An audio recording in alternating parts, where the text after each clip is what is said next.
Well, first of all, my name's Steve Lewis from Lynn, Massachusetts, and I was molested by a Catholic priest.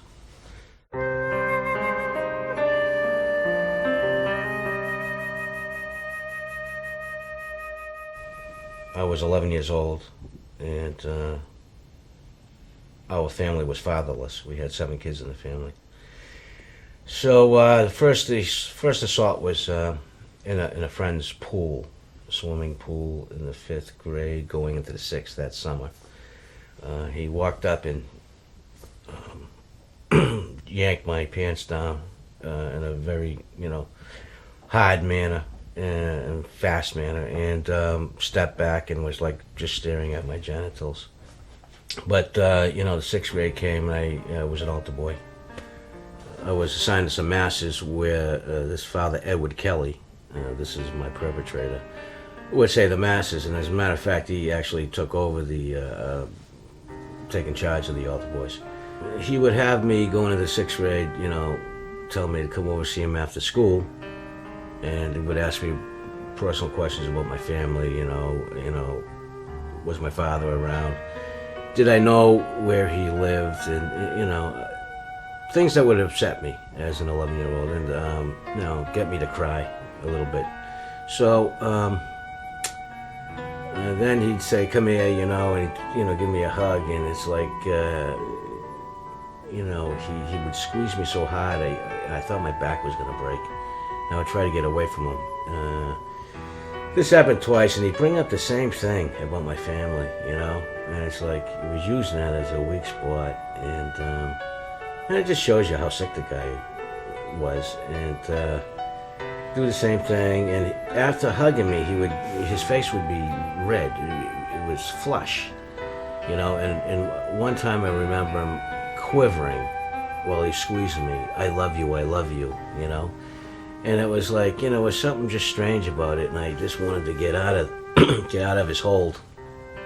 Eventually, I left that time, and I started getting in trouble in the 6th grade. I was suspended twice, and I was told to go over to see him. And that time was the finale, really. He told me real abruptly, when he came in the room, one of the officers that the people met, a priest, and spoke with them. This happened in one of the rooms. That I am to take my pants down. And I said, "Why do I have to do that?" And he said, "I'm going to teach you about the birds and bees." And so I'm standing there. He sat down. He pulled a chair up close to me, and this is back in 1968. And to stand there, and the longer I felt I didn't do what he told, I was disobeying him. The authority, the caller, and it really put me in a situation, physically, mentally, and I didn't know any better.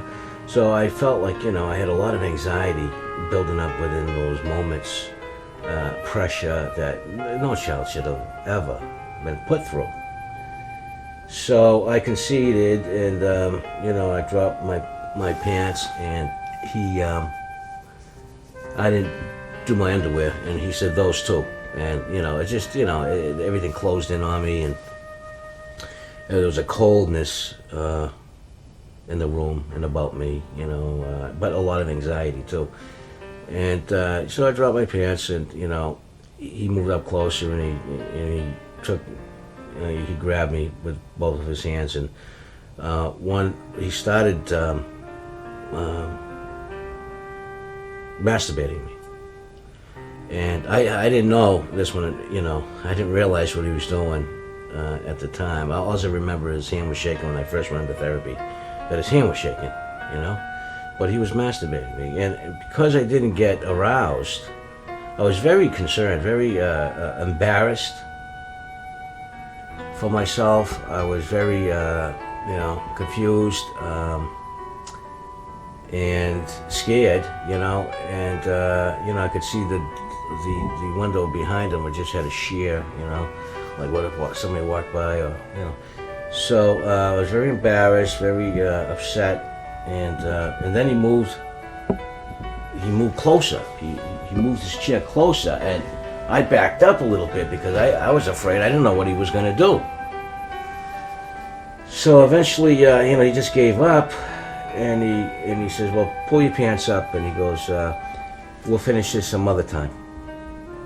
And I couldn't get my pants up quick enough, you know. And when I got out of there, I just, went home, and I didn't say nothing to anybody, Went to my room. Very often the victims are made to be the bad guys. You hear people say, "Oh, that priest would never have done that. I can't imagine that about that priest." And yet you have people telling painful stories that cannot be ignored. And when you say, "Oh, I can't imagine that would have ever happened," that is what you do, is you make the victim the bad guy.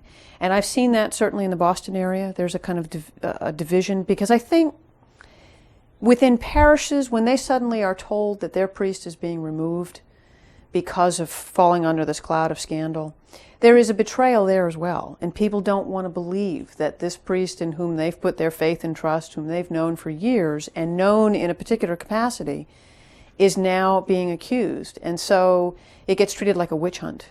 And there are people who will immediately come to the defense of priests and others who will come to the defense of victims. But either side of that, you make the other party the victim. I've been called plenty of names, but, one person told me that they should give me an enema and bury me in a shoebox, a Catholic. This guy, I believe I seen him on Boston College grounds. And this is a guy that, and a lot of people, would say, "Where was your parents?" So, it's your parents' fault. And it's like, these people are so ignorant. You gotta just, you ignore it, And sometimes, we've said some things back to them, But then they go in there and they kneel down and they take communion. First of all, I think that these settlements are being made in the heat of the moment. There are many people who are really just dealing with this, in some cases for the first time. And so in the midst of all of that, or they're dealing with it again, and all of the emotion is being stirred up. So they're signing settlements because they're being led to believe that this will solve things for them. It will make things better. In some cases, it is helpful to have the money for other things. But I can't blame people for later on thinking, "I don't really feel much different. I don't feel that justice has been done." And I think that's probably true of any kind of monetary settlement over crimes or any kind of settlement. I think it only goes so far. It's helpful in a practical way, but I'm not surprised that people would later say, I wish I hadn't done that. That feels sort of like blood money. I've heard that phrase used. And I don't think there's anything morally wrong about looking at that and saying, "No, this is not sufficient justice." What sufficient justice would be, I don't know. There may be none. Then you got a victim trying to sell them the victims here. 554 victims, right? Or more. $85 million to split. Where in California, it was over 500 million with 80 people or something involved. It was like turned around. When my grandmother came over from Italy, like a lot of Italian immigrants, they took their rings, they took their earrings, they took whatever they had, gave it to the church so they could build this beautiful church. In our parish, there's a statue that's very old that my family actually donated. So when there's talk of closing it, my mom and my family become upset, and they should, because the parish is very dear to their heart. It's right to, you should be upset if you love your parish. But like I told my mom, I said, "Mom, did you win the lottery? Do you have a couple of $1 million to give the diocese to repair all these churches?" She said, "No." I said, "Well, then as much as we love the parish, we have to realize that the church is a lot bigger than our parish, and that at times in life, like you taught me, we have to let go." It's a death. It's a death in the family. And like all deaths, you have to, at one point, let the person go, grieve it, and move on. I mean, just lately I went to a wedding and I knew a guy from the Knights of Columbus, 17 years. I did a lot of fundraising for them, 17 years. And like I said, I was involved with a lot of things. And I said, yeah, so-and-so, Steve, and I remember you from the Knights. And he said, yeah. And I said, I'm sorry to hear about your Pope. And he looked at me and says, what? And I says, well, I'm sorry to hear about your Pope. I'm not Catholic anymore. He goes, what? And like, I told him why. And he said, well, how old were you? And it's like, it doesn't matter. But, but he come across like a Catholic, like he's going to tell you, and he knows. He says, well, I'm going to tell you, you're wrong. And I'm thinking, this guy, where does he get his authority? But this is what, is in a lot of their heads. Oh, you're wrong, because, I grew up with that. We're the best, and don't go into a Protestant church and all that kind of stuff, But I says, well, what do you mean? He goes, well, do you know Father Rizzo? He says. I says, I don't care who Father Rizzo is. It's probably his good priest that they talk about. Like we said, where were they? So he says, well, he's a good priest and all that. I said, oh, yeah, I know there's some good priest, which is really sarcastic to me, because I really don't care. And I know there are some, though, don't get me wrong. But I said to him after that, I says, well, where were they? And he looked, I says, well, let me tell you something. I'm not going over the cliff. Because the Knights of Columbus motto is in solidarity with our priests and bishops. I says, I'm not going over the cliff for any priest, bishop, or cardinal. And he just looked at me and said, you're an asshole, and walked away. And I thought, well, there you go. I might as well be in front of the church again, I think there's a mixed reaction. I'm not sure it's affecting faith as much as it is practice. I think there are people who have found it difficult to practice their faith in the church. I think there are many people who are deeply disappointed and discouraged at the behavior of the church. But I think that's different from people's faith. I have not noticed a lot of that, except for the people who are directly affected, the people who have been victimized. I think clearly their struggle has been both a spiritual struggle as well as the practical struggle of being part of this church. So I think for the people most affected, most closely involved, it has been a crisis of faith. I think for people removed from it, there is a difference between their faith life and their perception about how the church should be run as an organization. And they see the deep flaws and difficulties that have sort of surfaced as a result of this, I think. Well, it went along. We did planning all summer and welcoming masses and such, and so did the other church in Framingham.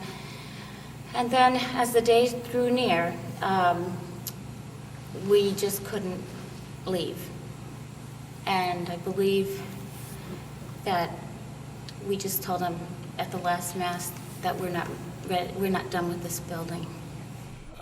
I think they have the same, of course, they are victims. They're at ground zero. They've had the abuse that happened to them. I haven't had abuse to me. But in a way, we're somewhat similar. We both have lost our faith in the archdiocese, and they in some very particular priests. But our faith is not with an archdiocese. It's not with a priest. Our faith is in our belief in God, and they still have that. It's just a totally different church today than it was when I was growing up. The priest was like God. I mean, he just, whatever he said, that was it. And it was an act of faith. If he said it, then it was true. It was like a death in the family. I mean, we struggled to keep this church open. We went to Boston, to the archdiocese, but they don't have the attendance in masses that they had years ago.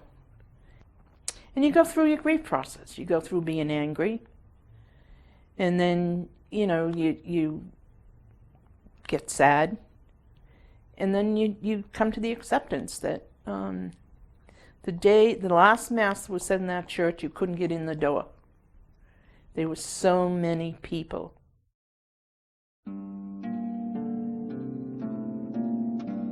Personally, I think priests should be allowed to marry if they choose. I think it would cut down on all the sexual scandals that, it's a very human thing to want to be married or not married. I never married. That was my choice. It wasn't because I couldn't. It was because I chose not to. And I really feel that if they allow, whether it's the nuns or the priest or whoever, to be married, you'll see a different church. A lot of the pedophile priests were older men who entered into the seminary at a time in the church when all the doors were kind of opened, in a sense. If you wanted to be a priest and you were of goodwill, you knocked on the door and you said, I want to be a priest. Or if mom decided, I want Johnny to be a priest, you were sent to the seminary. The church has come a long way even there, where candidates are screened. They go through, at least in my religious group, they go through an intense battery of written psychological testing, an intense battery of interviewing from psychiatrists and psychologists to find out what, if they have a proclivity to one thing or the other, they're recommended to get help out there, but not enter into the priesthood. You hear a lot of talk about if women had been ordained and allowed to be priests, this wouldn't have happened. If priests were allowed to marry, this wouldn't happen. Those things, I think, are inaccurate. I don't think those things are related. Those are separate issues that would not likely make a difference. If you look at the statistics about pedophilia, pedophiles are generally white, married men, heterosexual. So celibacy and homosexuality and married clergy and all of that are separate issues that I don't think would have changed this. And so I think at one point, all of the faithful, both priests and lay people alike, have to put some trust in the leadership in the church, And leadership is like any leadership of a country or even a dad and a mom of a family. We're human beings and we're not perfect. I'm sorry, but you take a vow, that's one thing, but you know what? In morality, the right and wrong, like just trumps. I don't care what kind of vow you took to some man, I don't give a really crap what kind of hat he wears. Whether it's the Pope or a Cardinal. If wrong is wrong, and if it's wrong, you don't do, you go against it. You speak out. Great harm has been done. Harm that, some of which I don't think will ever be repaired. I think it's the nature of the crime. So I don't think it's just the fact that it was priests, but I think the nature of pedophilia is that it has an effect, some of which will never go away, because of the fact that it happens to children in formative ages when they're beginning to get their sense of sexual identity and gender identity. When it happens at that formative age, I think it's bound to leave some scars. I think people can learn to live with that. I think that people learn how to live very happy lives with that, but that takes a lot of work. And I don't think there's anything that can ever undo that. So, as is the case, I think, with all people, you sort of figure out what your demons are, and you have to figure out how to live with them, because I don't think you can ever get rid of them, and I don't think the church can ever compensate in such a way that people will feel like they're not always dealing with this to some degree.